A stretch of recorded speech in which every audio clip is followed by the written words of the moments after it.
Today I'm going to talk about On Isabella Street by best-selling Canadian author Genevieve Graham, who is known for her well-researched historical fiction books. I'm a little bit late to the game because she's written some 12 novels, and this is the first of her books that I've read.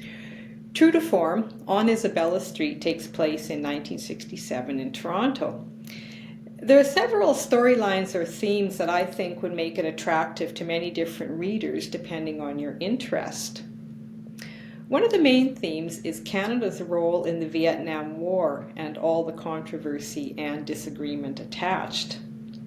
Another is the deinstitutionalizing of mental health patients, including soldiers who fought in the war and are forced to assimilate back into a sometimes unwelcome society.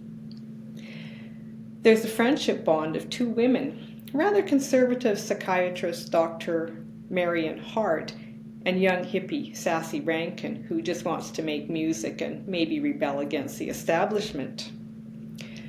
We meet Daniel, a mental hospital patient, and Tom, a real estate businessman, two men who also play a role in Dr. Hart and Sassy becoming versions of themselves that they never imagined. There are family dynamics and, yes, a little bit of romance involved. And of course, seeing that it's 1967, it's the time of peace and love, of a generation gap, of emerging women's rights, of energy and challenging the status quo. As a famous singer said, times are a-changin'. I think the strength of On Isabella Street is the historical research. I learned a lot about Canada's surprising role in the Vietnam War and the shift from institutionalization to the community. I like the way the author used many secondary characters to portray the lasting effects of trauma.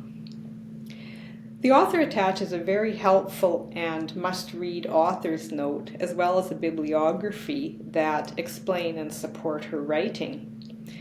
There's also a list of discussion questions at the end for you to ponder, or which would make it an easy book club choice. On Isabella Street is an easy read that I think does contain quite a lot of convenient coincidences to make the story come together and that are maybe a bit implausible, but it is a story and not a textbook. And depending on your age, you'll either like or maybe not like quite so much all that 1960s slang. I like the song references that took me back to another place and time that was maybe both more complicated and more simple in some ways. This book is worth a read, and I think you could say I thought it was, well, groovy. On Isabella Street by Genevieve Graham.